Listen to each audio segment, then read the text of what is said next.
હરે ઓમ સંતો મિત્રો, ગંગા સતીની વાણી છે. આમાં માતાજી શું કે યોગી વિશે કહે છે કે યોગી થવું હોય તો શું કરવું પડે. આ યોગી થવું હોય તો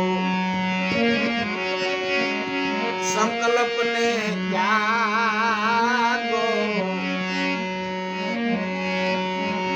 અને તમે આદરી જો ને અભ્યાસ.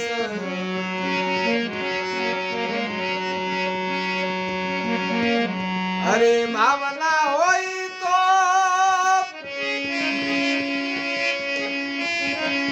હિંમત રાખો. આ સર્વમાં પરી આ પૂર્ણવાસ.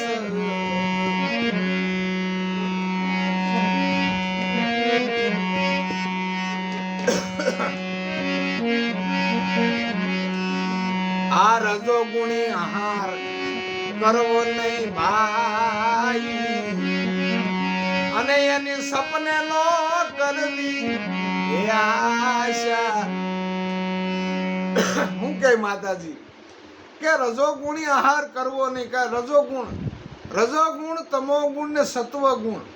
રજોગુણ છે એ માયા છે, એટલે રજોગુણ આહાર નો કોઈ દી કરવો, એની સપને નો કરવી. યાસ આવું કે માતાજી.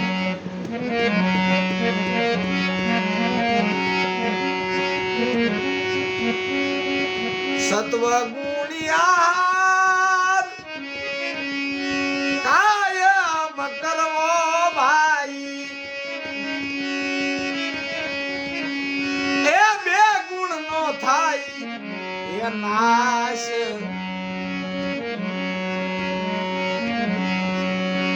સત્વગુણ કાયમ કરવો તો બે ગુણ નો થાય નાશ.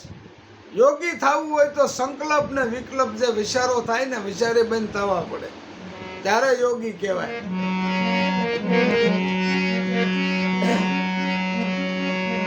પછી બીજી પંક્તિમાં શું કે આ સત્વગુણમાં ભેદ છે મોટો ભાઈ. સત્વગુણમાં ભેદ મોટો. આ એક મલિન ને બીજો શુદ્ધ કહેવાય. એક મલિન ને બીજો શુદ્ધ કહેવાય.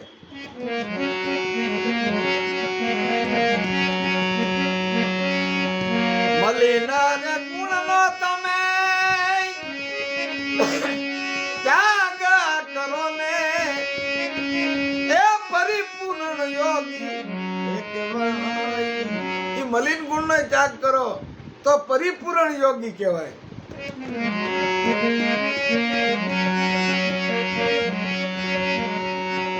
આ વિદેહ દેહ દિશા શું કે આમાં લોમાં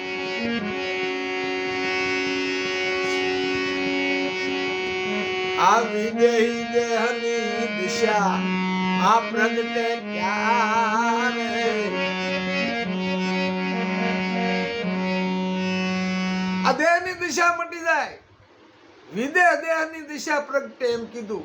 જનક રાજાને દેહ હોવા છતાં વિદેહી કહેવાના. એવું કે આ વિદેહ દેહની આ દશા પ્રગટે ભાઈ.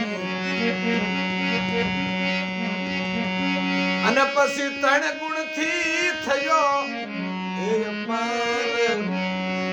આ દેહની દિશા મટી જાય પછી 3 ગુણ થી પાર થવાય. આવું માતાજી કે.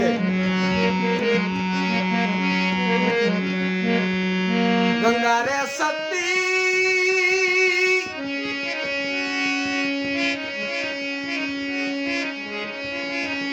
એ માજ બોલ્યા જેને તુરિયા તીતમાં એ લાગ્યો તાર. તું રહ્યો ન્યા પોતાના સ્વરૂપ નું કીધું.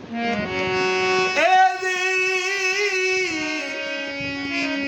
તુરિયા તીતમાં એ લાગ્યો તાર. આ યોગી થવું હોય તો સંકલ્પ ને ત્યાગો અને તમે આદરી કરજો ને